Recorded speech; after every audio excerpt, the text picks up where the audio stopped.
નમસ્કાર વિદ્યાર્થી મિત્રો, સ્વાગત છે તમારું તમારી પોતાની યુટ્યુબ ચેનલ માય ક્લાસમાં. આજે આપણે ભણીશું ધોરણ 6 વિષય ગુજરાતી પલાસ અલંકાર સ્વાધ્યાય પોથીમાં પાઠ 2 સેમ 1માં પાઠ 2 વાર્તા રે વાર્તા જે સંકલિત છે. ચાલો વિદ્યાર્થી મિત્રો વિકલ્પ લખીશું. પેલું છે નવી વાર્તા કરવાની વાત કોણે કહી, તો કે લખો કરુણાશંકર ગુરુજીએ. બીજું ડાળી પર કોનો માળો હતો, તો લખો ડી કાગડીનો. ત્રીજું પંખીઓનો રાજા કોણ છે, તો લખો એ ગરુડ. ચોથું કાગડીની ફરિયાદ કોણે સાંભળી, તો લખો સી પ્રધાન મંડળે.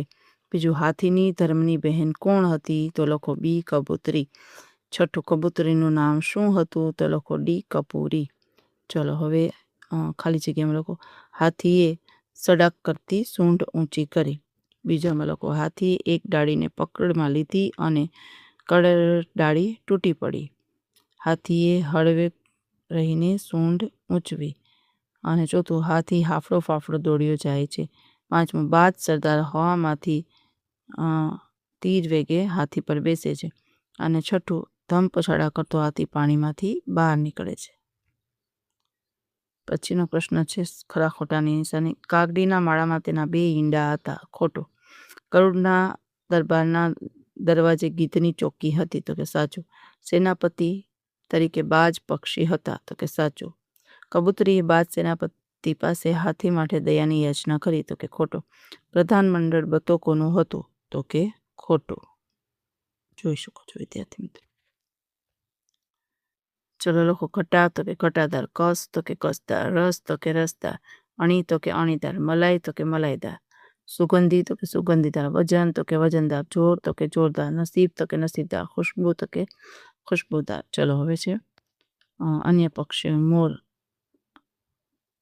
અવાજના આધારે વાક્ય બનાવવાના છે. લખી શકો છો વિદ્યાર્થી મિત્રો. મોર, તો કે મોર ગહેકે છે. કોયલ કહેકે છે. કબૂતર કૂગવે છે. હોલો ઘૂ ઘૂ કરે છે. કાગડો કાઉ કાઉ કરે છે. ચકલી ચીંચી કરે છે. ચલો વાક્ય કોણ બોલી શકે છે તે એકમમાંથી શોધીને લખો. અપરાધી હાથીને રાજ્યમાંથી કાઢી મૂકવામાં આવે. કોણ બોલે છે, તો કે પ્રધાનમંડળ. ભાઈ તે તો હર્ષમાં ને હર્ષમાં ન કરવાનું કર્યું, તો કે કબૂતરી. પંચ પરમેશ્વર હાથીના આ કૃત્ય સામે મને વાંધો છે, તો કે કાગડી. મેં હર્ષના આવેગમાં આવીને જે કૃત્ય કર્યું તેનો મને ખૂબ પસ્તાવો છે, તો કે અને તું તારા અપરાધની ક્ષમા ઈચ્છે છે હું પક્ષીરાજ ગરુડ પાસે જઈને કહીશ, તો કે કબૂતરી. ચાલો હવે એક વાક્યમાં પ્રશ્ન જવાબ. તમને કોણ કોણ વાર્તા સંભળાવે છે, તો લોકો દાદા દાદી મમ્મી પપ્પા વાર્તા સંભળાવે છે. તમને કેવી વાર્તાઓ સાંભળવી ગમે છે, તે લોકો પ્રાણી ક્યાં અને પ્રાણી કથા જેવી વાર્તાઓ સાંભળવી ગમે છે. તમે શું પશુ પક્ષીઓની ભાષા જાણતા હો તો શું કરો? જો હું પશુ પક્ષીની ભાષા જાણતો હોઉં તો તેમની સાથે ખૂબ જ વાતો કરું. ચોથું પશુ પંખીઓને આપણા સાથી સંગી કહેવાય કેમ, તો લોકો પશુ પંખીઓ આપણા ઘરના આંગણાને તેમના અવાજથી આનંદિત કરે છે તેથી. પાંચમું વાર્તા રે વાર્તામાં તમને કયું પાત્ર ગમ્યું કેમ, તો લોકો કબૂતરીનું જ, કારણ કે તેણે પંચાતાપ કરનારા હાથીને માફી આપી. ચલો પછી છઠ્ઠું. તમને ક્યારેય કોઈ બાબતનો પસ્તાવો થયો છે? હા, નાનપણથી જ મારાથી ચકલીનો માળો ફૂટી ગયો હતો, તે પસ્તાવો થયો છે. ચાલો પાઠના આધારે પ્રશ્નોના જવાબ 2-3 વાક્યમાં લખો. પહેલું, કાગડી શા માટે કકળાટ મચાવી મૂક્યો? હાથીની સૂંઢથી એક ડાળ તૂટી ગઈ. એ ડાળ પર કાગડીનો માળો હતો. તેમાં 3 ઈંડા હતા જે તૂટી ગયા તેથી. બીજું, કાગડી નાતના પંચને શી ફરિયાદ કરી કેમ, તો લખો કાગડીના ઈંડા હાથીથી તૂટી ગયા. નાતના પંચ ફરિયાદ કરી કે માસાત ફરિયાદ નોંધાવો કે તેણે વગર વાકે ઈંડા ફોડી નાખે છે, મારા બચ્ચાની હત્યા કરી. ત્રીજું, કાગડીની ફરિયાદ સાંભળી પ્રધાન મંડળે ચુકાદો જાહેર કર્યો. આ ગુનેગાર હાથીને દેશવટો આપવામાં આવે. બાજને નાપતા આ સજા રાતોરાત અમલ કરે. હાથીને કઈ વાતનો પસ્તાવો થતો હતો? હાથીએ ઈંડા તોડી નાખ્યા, તેમાં કાગડીના માળાના તેના ઈંડા તૂટ્યા તે આ બાબતનો પસ્તાવો થતો હતો. ચલો હવે સવિસ્તાર જવાબ લખવાના છે. ગરુડ રાજાના દરબારનું વર્ણન કરો. ગરુડ રાજાનો દરબાર ભવ્ય હતો. તેના દરવાજે ગીતની ચોકી તારી હતી. ડેલીએ કુકડાના ખડગમાં વાગતા હતા. એ બુલબુલની શરણાઈ વાગતી હતી.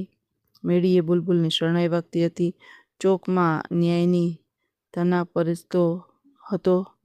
રાજા ગરુડ સભા બનીને બેઠા હતા. તેમની પાસે હંસોનું પ્રધાન મંડળ બિરાજમાન હતું. બીજું, પક્ષીઓએ હાથીને હદપાર કેવી રીતે કર્યો તો લખો. પ્રધાન મંડળ હાથીને દેશવટાની સજા કરી હતી એમ તેનું પાલન કરવામાં આદેશબાજ સેનાપતિને આપ્યો હતો. હાથી પાણીમાં ઊભો હતો. ત્યારે બાજ સેનાપતિ હવામાની તીર વેગે હાથી પર ઘસે છે. તેથી પીઠ પર તીરના ચાંચથી જોરદાર ઘા કરે છે. બાજ ટુકડી પણ ચારે બાજુથી હાથી પર હલ્લો કરે છે.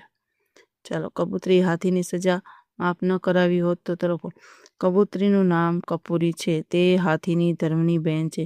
હાથીને પોતાના કૃત્યનો પસ્તાવો થતાં કબૂતરી કહે છે કે તેણે પક્ષીઓના રાજા ગરુડ પાસે જઈને હાથી માટે માફીની યાચના કરી. જાતે આ નાકાની કરી તો હાથીને દેશવટો નિશ્ચિત થાત. તે જંગલથી દૂર જવું પડત.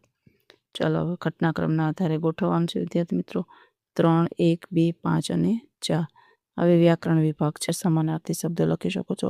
હાથી તો કે ગજ, જંગલ તો કે વન, કલ્પાન તો કે કજિયો, સજા તો કે દંડ, પક્ષી તો કે પંપાટ, હર્ષ તો કે આનંદ. વિરોધી, ન્યાય અન્યાય, રંગ બેરંગ, હિંમત ના હિંમત, સવાર સાંજ, આકાશ ધરતી, રાજા પ્રજા. સૂંઢ તો કે સૂંઢ, જોડણી સાચી લખો. કબૂતર, ફરિયાદ અને દીવા. ચલો, શબ્દ સમૂહ માટે એક શબ્દ. પક્ષીઓનો રાજા તો કે ગરુડ. કમળ પુષ્પનું વન તો કે કમળવન. ભૂલ કે દોષ માટે પાછળથી થતો ખેદ તો કે પસ્તાવ. ઢોલ જેવું વાદ્ય તો કે પડગમ. ચાલો, કક્કાવારીના ક્રમમાં ગોઠવો. હવે ત્યારથી મિત્રો જોઈ શકો છો. પછી રૂઢિપ્રયોગ આપેલા છે એ પણ જોઈ શકો છો. મોંમાંથી પાણી છૂટવું તો કે ખાવાની ઈચ્છા થવી. મોંમાં લાળ ટપકવે. કેરીનો રસ જોઈને મને મોઢામાંથી પાણી આવ્યું. ઘાણ નીકળી જવું તો કે ભયંકર જાન થઈ જવી. મહાભારત યુદ્ધનો સૈનિકોમાં ઘાણ નીકળી ગયો. જો આવે તે વિદ્યાર્થી મિત્રો લખી શકો છો તમે. પછી છે યોગ્ય રેખાંકિત શબ્દને સ્થાને યોગ્ય શબ્દ મૂકી ફકરો ફરીથી લખો.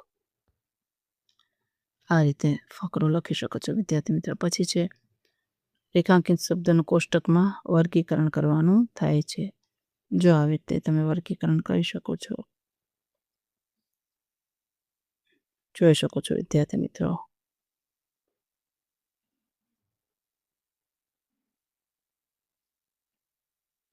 ચાલો વિદ્યાર્થી મિત્રો, આજના વિડીયો લેક્ચરમાં આટલું જ. જો તમને વિડીયો ગમ્યો તો લાઈક કરશો, તમારા મિત્રો સાથે શેર કરશો અને મારી ચેનલને સબસ્ક્રાઈબ પણ કરશો. આવજો.